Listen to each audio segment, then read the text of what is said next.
ये देश हमारा है, उम्मत हमारा है। ये देश हमारा है, उम्मत हमारा है। इसका एक जरा हमें जान से प्यारा है। इसका एक जरा हमें जान से प्यारा है। ये देश, ये देश, ये देश हमारा है। ये देश हमारा है। ये देश हमारा। रहीम, बिस्मिल्लाह रहमान रहीम।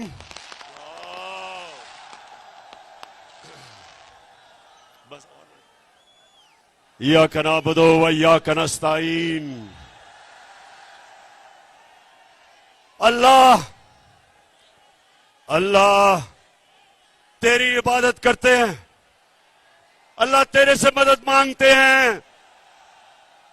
किसी इंसान के सामने हम अपना सर नहीं झुकाते और किसी सुपर पावर के सामने हम नहीं झुकते। हम मोहम्मद सल्लल्लाहु अलैहि वसल्लम के उम्मत, हम उसके उम्मत से हैं। हम दुनिया की सबसे अजीम लीडर, हम उसकी उम्मत से हैं। हम किसी के सामने नहीं झुकते। और सियालकोट में सबसे पहले तो ये जो आज हरकत की नवाज शरीफ की नून लीग ने,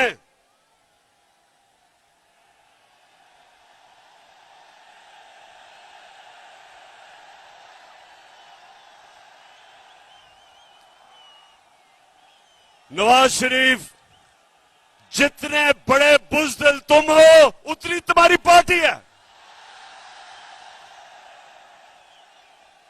हमने एक दफा सियालकोट, हमने एक दफा नहीं कोशिश की इनके जलसे रोकने की या इनकी लॉन्ग मार्च रोकने की। हर 3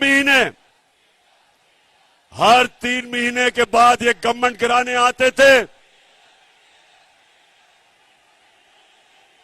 और तुम्हारे साथ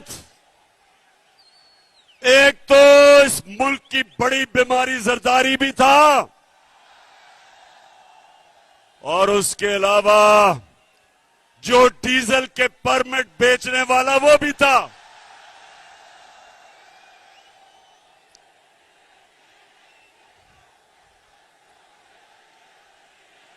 सियालकोट, पहले तो मैं आपके जुनून को सलाम करता हूं। मुझे 1 घंटा लगा यहां पहुंचने के लिए क्योंकि सारे रास्ते बंद हैं।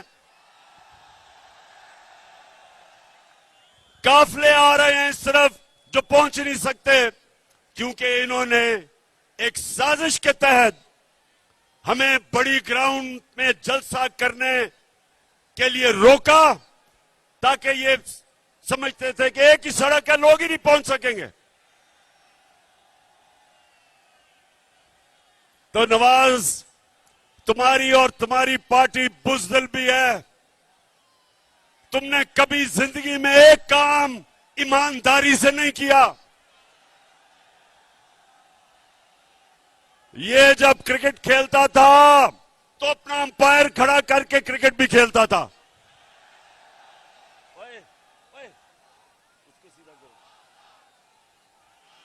ये वो आदमी है, ना इसने बिजनेस ईमानदारी से की, ना ये इलेक्शन ईमानदारी से लड़ता है,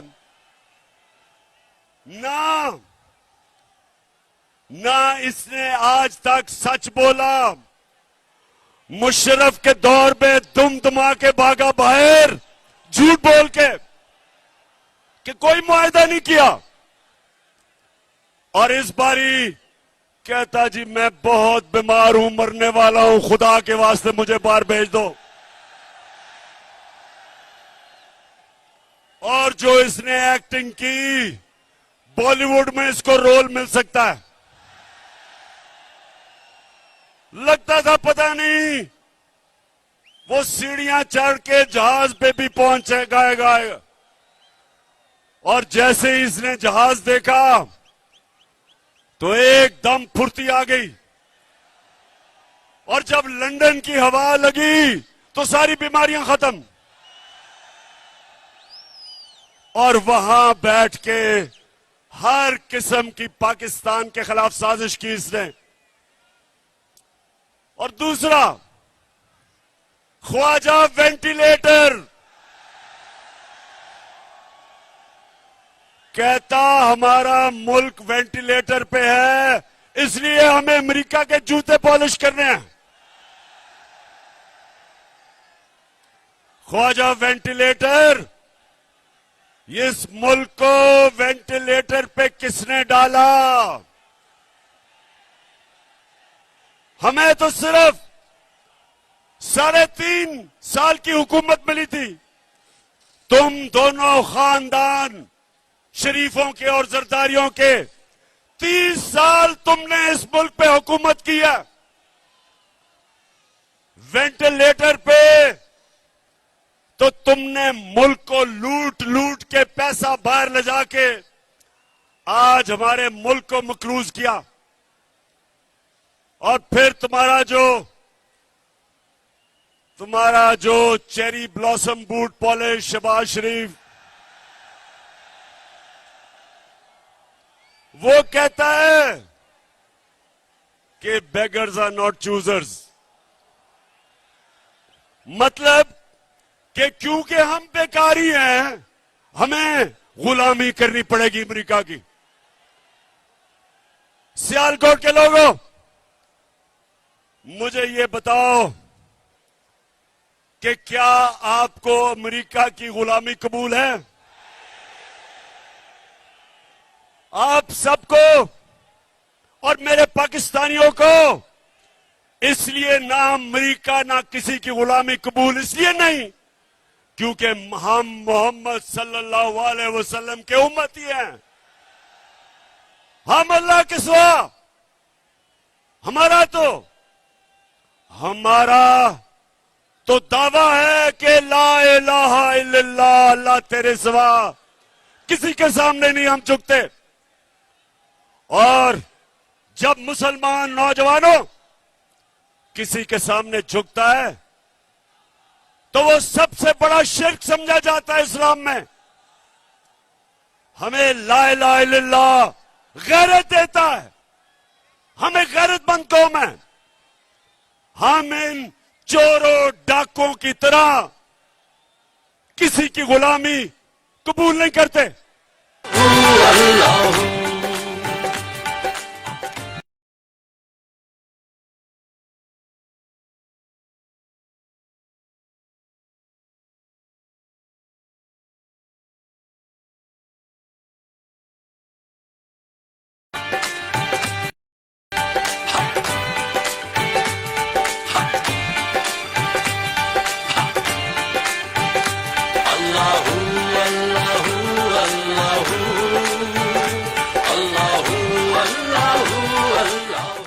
सियालकोट, जरा अपना ध्यान रखना, गिरना पड़ना वहां से। अच्छा, सियालकोट इन्होंने कोशिश की आपको रोकने के लिए। नवाज शरीफ, तुम और 3 स्टूडेंट्स सुन लो,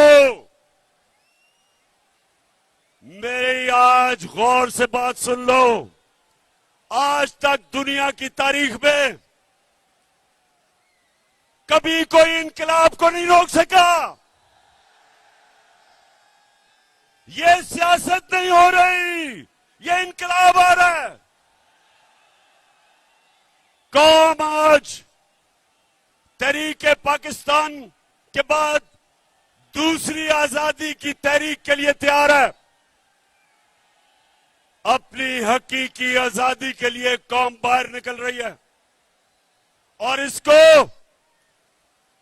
ना तुम रोक सकते हो गीदड़ नवाज लंदन में बैठ के,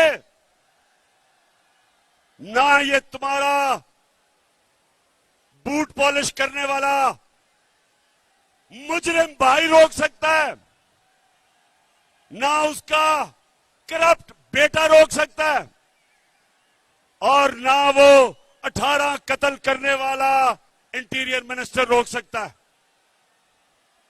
इसको कोई ताकत नहीं रोक सकती। और आज गौर से सुन लो, हम हमेशा, मेरी जमात ने हमेशा पुरअमन एहतजाज किया है। इंशाअल्लाह जब हम इस्लामाबाद पहुंचेंगे हम पुरअमन रहेंगे। लेकिन ये गौर से सुन लो कि अगर तुमने जो आज हरकत की है, अगर तुम ये हरकत करोगे और इंतशार फैलाने की कोशिश करोगे तो तुम्हें किसी को छुपने की जगह नहीं मिलेगी पाकिस्तान में। मैं आज, अब सियालकोट के लोगों जरा गौर से मेरी बात सुनना, आराम से, आराम से पहले बात सुना मेरी। बड़ी अहम बात करने लगा हूं, खामोशी से सुने। मेरे खिलाफ बंद कमरों के अंदर, मुल्क से बाहर और मुल्क के अंदर एक साजिश हो रही है, और वो साजिश ये है कि वो चाहते हैं कि इमरान खान की जान ले ली जाए।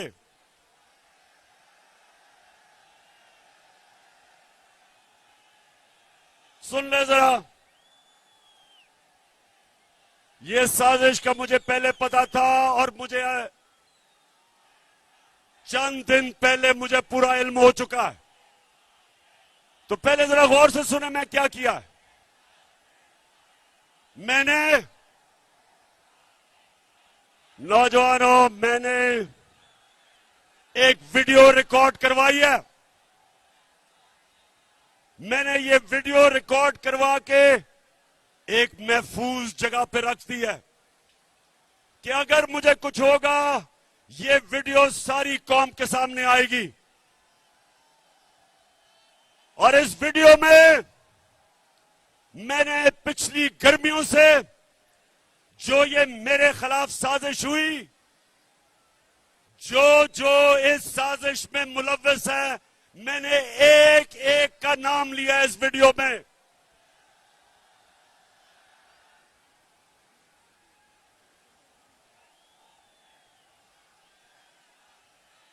देखिए, फिर से सुन लें और चुप करके सुने, मैं आपके सामने अहम बात कर रहा हूं। मैंने वीडियो रिकॉर्ड करवाई है,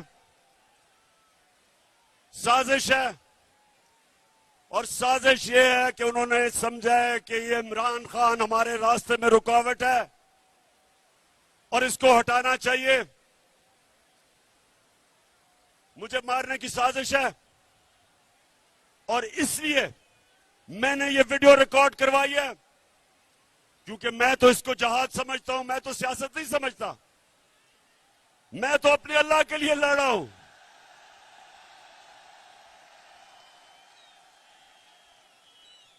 लेकिन मैं ये चाहता हूं कि अगर मुझे कुछ होगा तो मैं अपने सारे पाकिस्तानियों को चाहता हूं कि आपको पता चले कि कौन कौन इस साजिश में मुलव्वस था। बाहर बैठ के कौन इस साजिश का किरदार था, और मेरे मुल्क में बैठ के किस किस ने साजिश की, इनमें सबके मैंने नाम लिए हैं। बस इनमें सारों के मैंने नाम लिए हैं जिन्होंने ये प्लानिंग की, और एक एक का नाम मैंने कहा कि ये मेरे दिल पे लिखा हुआ है कि इन्होंने कैसे पूरी प्लानिंग करके एक बैरूनी मुल्क साजिश, जिसमें ये सारा इस मुल्क का करप्ट टोला उसके साथ मिलके, और कौन कौन मजीद लोग इनके साथ थे, इन्होंने जो मेरी गवर्नमेंट गिराई है और जो आगे ये करने जा रहे हैं। मैं ये इसलिए, मेरे पाकिस्तानियों, मैंने ये इसलिए वीडियो रिकॉर्ड करवाई है कि इस मुल्क की तारीख है कि कभी ताकतवर को कानून के नीचे नहीं लाया जाता, कभी ताकतवर का एहतसाब नहीं होता, हमेशा ताकतवर बच जाता है और किसी और के नाम पे जो भी कत्ल होते लगता है। मैं इसलिए ये वीडियो रिकॉर्ड करवा रहा हूं, करवा के रखी हुई है, महफूज रखी हुई है। मैंने सिर्फ इसलिए रखी है कि मैं ये चाहता हूं कि इस बारी इस मुल्क का इंसाफ का निजाम, इस मुल्क की तारीख है, कभी इन्होंने नहीं किसी को पकड़ा जो ताकतवर मुजरिम हो, सिर्फ कमजोरों को पकड़ा जाता है। इसलिए ये लियाकत अली खान के जमाने से लेके अब तक कोई ताकतवर मुजरिम नहीं पकड़ा गया। इसलिए मैं चाहता हूं कि मेरी कौम के सामने सब की शक्लें आए कि कौन कौन इस मुल्क से गद्दारी कर रहा था, किस किस ने गद्दारी की। और मैं दूसरी बात करता हूं और मैं फिर अपने इंसाफ के निजाम को आपके सामने रखता हूं कि मैंने 3.5 साल में पूरी कोशिश की कि जो 30 साल से मुल्क को लूट रहे थे इनको सजाएं हो, इनके खिलाफ एक्शन लिया जाए। लेकिन जो इस मुल्क के ताकतवर ओहदों पे बैठे थे, जिन्होंने इंसाफ करना था, वो करप्शन को बुरा नहीं समझते थे। वो ताकतवर की करप्शन को वो बुरा नहीं समझते। वो एक्सेप्ट कर बैठे हैं कि इस मुल्क में ताकतवर लोग चोरी करेंगे और कोई पकड़ेगा नहीं। सियालकोट के लोगों, मेरे नबी सल्लल्लाहु अलैहि वसल्लम ने आज से 1500 साल पहले तकरीबन तब ये कहा था कि वो कौमें तबाह हो जाती हैं जिधर छोटा चोर जेल में जाता है और बड़े डाकू को आप नहीं पकड़ते। ये है हमारा तबाही का रास्ता। मैंने जो आपको इस्लामाबाद में बुलाया एक वजह से कि अगर आप नहीं निकलेंगे, अगर ये डाकुओं के खिलाफ जिन्होंने साजिश के तहत आज मुल्क के ऊपर बैठे हुए हैं, अगर आप इनके खिलाफ अब नहीं निकलेंगे मेरे पाकिस्तानियों, ये मुल्क तबाह हो जाएगा। क्योंकि मेरे नबी ने कह दिया था कि जब आप ताकतवर मुजरिमों को, डाकुओं को नहीं पकड़ते और सिर्फ छोटे चोरों को पकड़ते हैं, वो मुल्क बचता नहीं है। हजरत अली रज़ियल्लाहु ताला ने इनके ऐसे मुमालिक के जो ताकतवर डाकुओं को नहीं पकड़ सकते उनके मुतल्लिक कहा कि कुफर का निजाम चल जाएगा, लेकिन जुल्म और नाइंसाफी का निजाम नहीं चल सकता। हमारे सामने तबाही है। अगर हम सब एक कौम बन के नहीं निकले और अगर हमने इनके खिलाफ जहाद ना की, मेरे पाकिस्तानियों, आपके और आपके बच्चों का कोई मुस्तकबिल नहीं है। जो दुनिया में अमीर तरीन मुल्क है, उधर सबसे बड़ी चीज क्या है कि ताकतवर कानून के नीचे है, जिसको रूल ऑफ लॉ कहते हैं, कानून की हुक्मरानी जिसको कहते हैं। जो नबी सल्लल्लाहु अलैहि वसल्लम ने मदीना की रियासत में सबसे पहले उन्होंने कहा कि मेरी बेटी भी जुर्म करेगी तो उसको सजा मिलेगी। जब तक एक माशरा खुशहाल नहीं हो सकता, जब तक आप ताकतवर डाकू को नहीं पकड़ते। ये है हमारी जहाद। और सियालकोट के लोगों, आपने, जब मैं 20 के बाद कॉल दूंगा, आपने सब इस्लामाबाद पहुंचना है। एक दूजे का थामो हाथ, चलो चलो इमरान के साथ। एक दूजे का थामो हाथ, चलो चलो इमरान के साथ। साफ चली शफाफ चली तहरीके इंसाफ चली। आपने ना फिक्र करनी है कि गर्मी है। जब पाकिस्तान आजाद हुआ था तो यहां सियालकोट अपने जरा बड़ों से पूछो कि क्या मुहाजिर जो बाहर से हिंदुस्तान से आए थे उनकी कभी कहानियां सुनी है? बड़ों से सुने। मैं जब लाहौर में बड़ा हो रहा था, जो भी वहां से आए थे पंजाब से, ईस्ट पंजाब से, जो कत्लेआम हुई थी मुसलमानों की, औरतों की, बच्चों की, लाखों लोग कुर्बान हुए थे इस मुल्क बनाने के लिए। और आज मैं अपनी कौम से वही कुर्बानी मांग रहा हूं, अपने आप को हकीकी आजादी देने के लिए इन चोरों से, इन अमरीकियों के गुलामों से।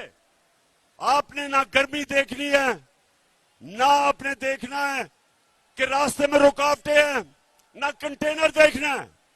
नौजवानों, आपका जुनून इन सारे कंटेनर्स और जो भी रुकावटें इसको बहा के ले जाएगा।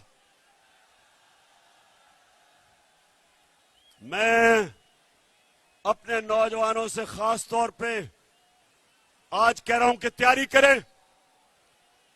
इन्होंने 2 दिन पहले ट्रांसपोर्ट बंद कर देनी है, इन्होंने पेट्रोल बंद कर देना है, इन्होंने इंटरनेट बंद कर देनी है। उससे पहले तैयारी करें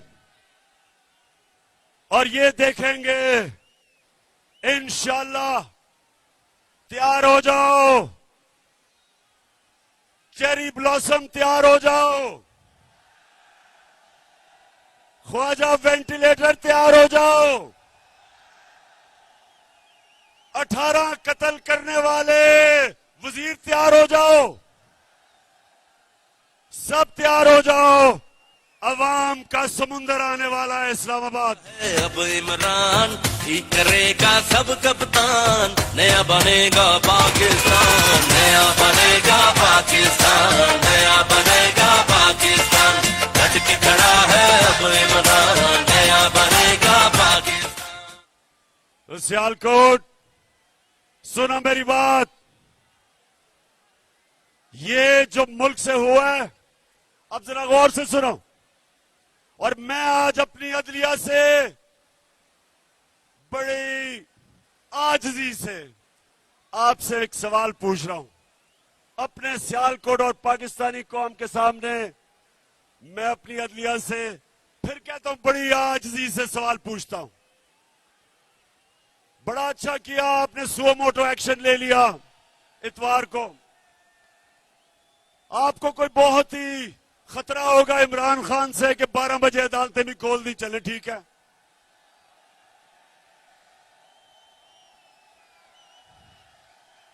बहुत खतरनाक हूं मैं, बहुत ही बड़ा मैं कोई मुल्क से गद्दारी करने जा रहा था कि रात के 12 बजे अदालतें खोल दी।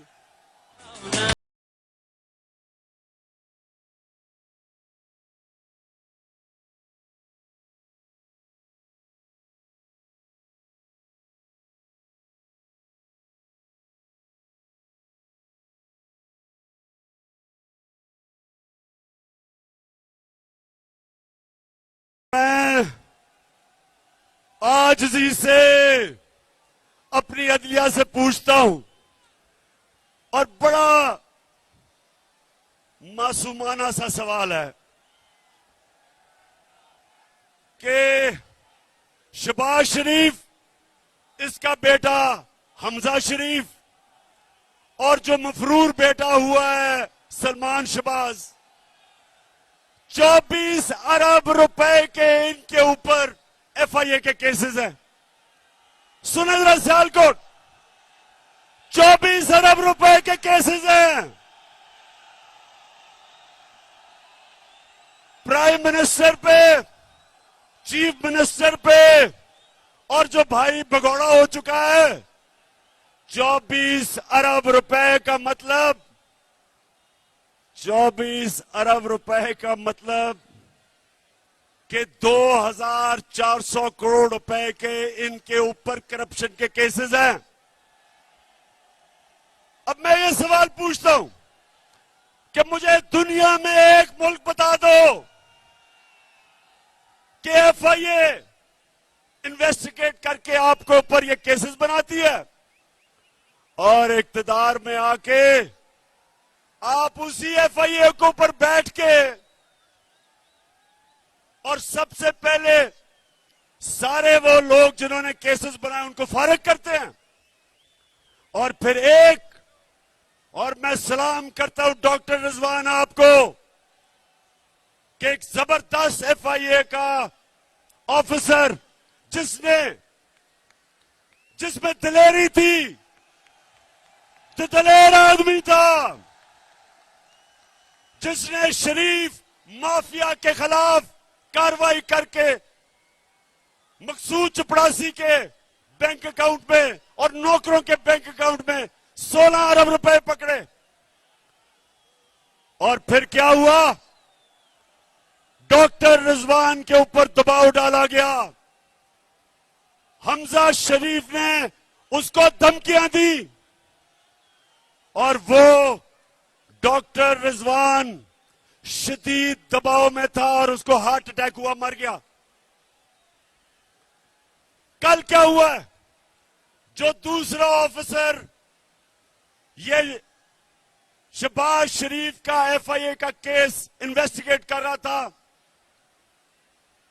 उसका नाम नदीम अख्तर था, उसको कल हार्ट अटैक हो गया। सियालकोट उसको भी हार्ट अटैक हो गया कल। मैं ये सवाल पूछता हूं कि ये कैसे है कि माफिया का जो इन्वेस्टिगेट करता है उनके ऊपर किस तरह का दबाव है? किधर है मेरी अदालतें? आपका काम है इनकी हिफाजत करना। कौन आगे से इस मुल्क के कौन से सरकारी नौकर, कौन सी एफआईए, कौन सी एफबीआर, कौन से पुलिस ऑफिसर कभी भी आपके सामने खड़े होंगे? इस मुल्क के अदारे कैसे ताकतवर मुजरिमों के सामने खड़े होंगे? पहले ही डरते थे और अब जब फिर साजिश के तहत इन मुजरिमों को ऊपर मुलव्वस कर दिया तो अब मुझे सवाल पूछता हूं अपनी अदलिया से, कौन इस मुल्क के इदारों की हिफाजत करेगा?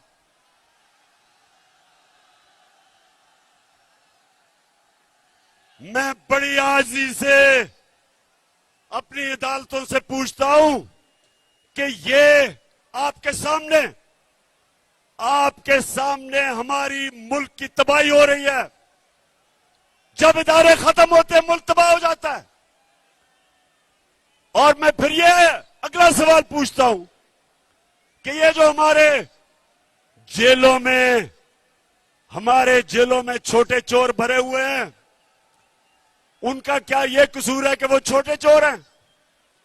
क्या सबक ये मिल रहा है कि मुल्क पे डाका मारो तो बड़ा डाका मारो, नहीं तो जेल में चले जाओगे? मैं आज, अगर आपने इनको नहीं पकड़ना तो मैं आज फिर से कहता हूं कि पाकिस्तान के जेल खोल दें, ये गरीबों को बाहर निकालें, जो बेरोजगारी में चोरी करते हैं, घर में बच्चे भूखे हैं, उनको बाहर निकाल दें। इन सारों की, इन गरीब चोरों की मिला के भी जो चोरी है वो एक मकसूद चपड़ासी के जो 4 अरब आए थे बैंक में उससे कम है। ये जुल्म का निजाम है। इसके मुतालिक हजरत अली ने कहा था, फिर से मैं बताता हूं कि कुफर का निजाम चल जाएगा लेकिन नाइंसाफी और जुल्म का निजाम नहीं चल सकता। मैं आखिर में सिर्फ 2 बातें करना चाहता हूं। हम जब हमने जब पाकिस्तान में, सुनो नौजवानों, आखिरी दो बातें,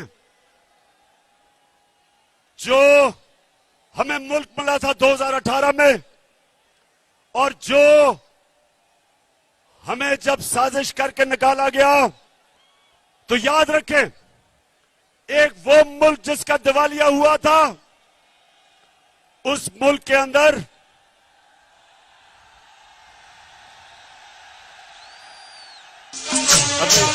ये देश हमारा है, ये धर्म हमारा है, ये देश हमारा है, ये धर्म हमारा है।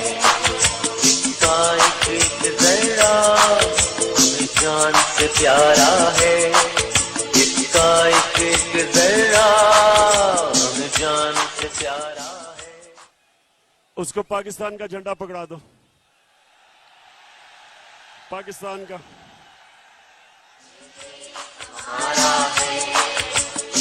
पाकिस्तान का, पाकिस्तान, हाँ पकड़ाओ। जान से प्यारा है, इसका एक जरा हमें जान से प्यारा।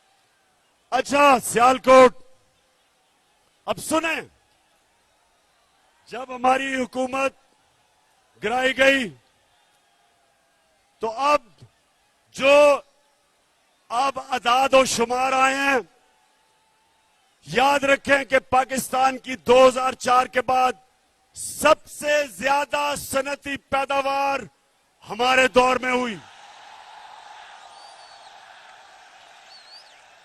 शाबाश शाबाश, ये है जुनून।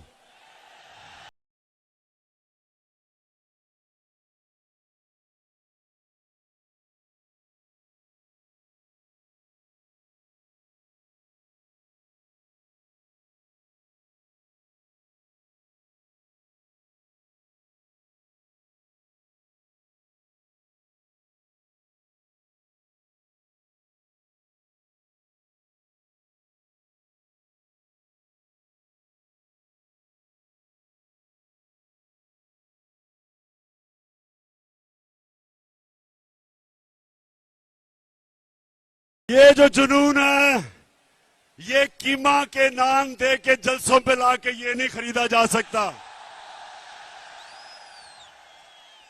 और ये ही जुनून इंशाअल्लाह इस्लामाबाद के अंदर वो इनकलाब लेके आएगा जो हमें हकीकी तौर पे आजाद करेगा। तो अब ये पता चला, अब जो आदाद और शुमार आए मार्च के, सबसे ज्यादा 2004 के बाद पाकिस्तान की सनती पैदावार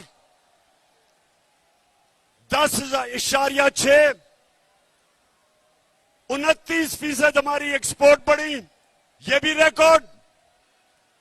4 फसलों के अंदर रिकॉर्ड हुआ, मकई में, चावल में, गन्ने में और आलू में रिकॉर्ड हुआ। सबसे ज्यादा पैसा हमारे किसानों के पास गया, देहातों में खुशहाली आई, सारे बर्रे सगीर में सबसे ज्यादा रोजगार पाकिस्तान में, हिंदुस्तान से भी ज्यादा।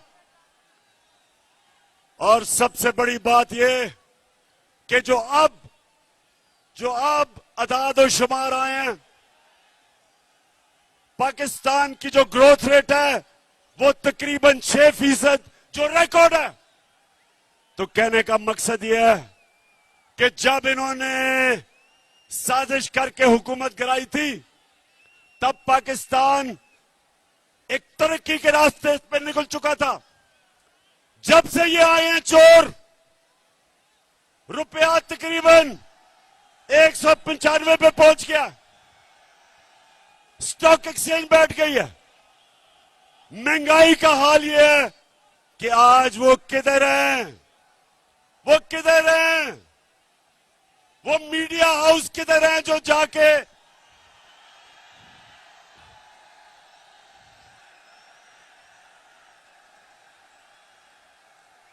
अब्बास, जो भी हो, गिरना पड़ना खुदा का वास्ता है। बस बस।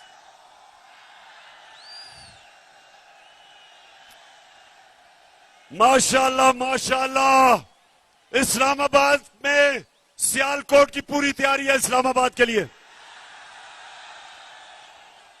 अच्छा, तो अब ये मुल्क का दिवालिया निकाल रहे हैं, रुपया गिर रहा है, फॉरेन एक्सचेंज नीचे जा रहे हैं। अब ये क्या करेंगे? अमेरिका के पास जाएंगे और अमेरिका से भीख मांगेंगे कि हमें पैसे दो, हमें बचाओ। बिलावल जा रहा है अमेरिका। बिलावल, ये याद रखना, उनकी एजेंसीज को पता है कि तुम्हारे बैंक अकाउंट में किधर किधर पैसे हैं, क्योंकि वो सूसकिंड की किताब में वो लिखता है, वे ऑफ द वर्ल्ड की किताब में लिखता है कि उन्होंने अमेरिका की एजेंसीज ने टेप किया कि बिलावल की वालदा उसको बता रही थी कि बिलावल के किधर किधर बैंकों में इनकी चोरी का पैसा पड़ा हुआ है। तो तुम उनके सामने आंखों में आंखें देख के बात नहीं करोगे, क्योंकि उनको पता है नवाज शरीफ की तरह कि तुमने पैसा किधर छुपाया हुआ है। तो पाकिस्तानियों, मैं आखिर में आप सबको इस्लामाबाद आने की सिर्फ एक वजह से आप सबको दावत देता हूं कि जो भी रुकावटें हो जाए, आपने इसको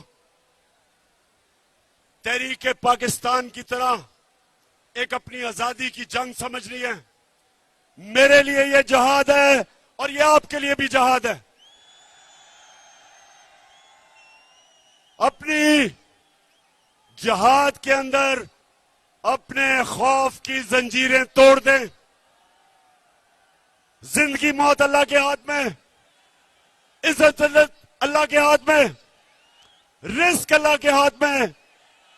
तो फिर डर किस चीज का? डर किस चीज का? आपके सामने खड़ा हूं,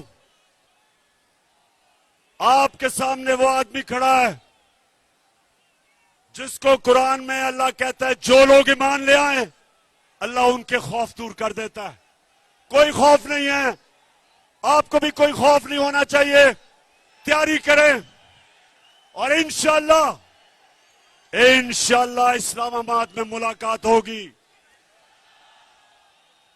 उमर और उस्मान डार, जिस तरह आज आपने ये डाकुओं का मुकाबला किया, मैं आज आपको खराज तहसीन पेश करता हूं।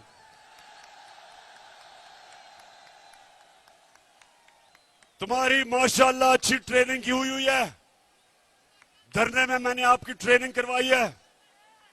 हम ट्रेंड हैं, हम तैयार हैं और इंशाअल्लाह उस्मान डार, आप जब नौजवानों को लेके इस्लामाबाद निकलेंगे तो याद रखें कि किसी किस्म की रुकावट से नहीं घबराना, क्योंकि आपका कप्तान किसी चीज से नहीं घबराता।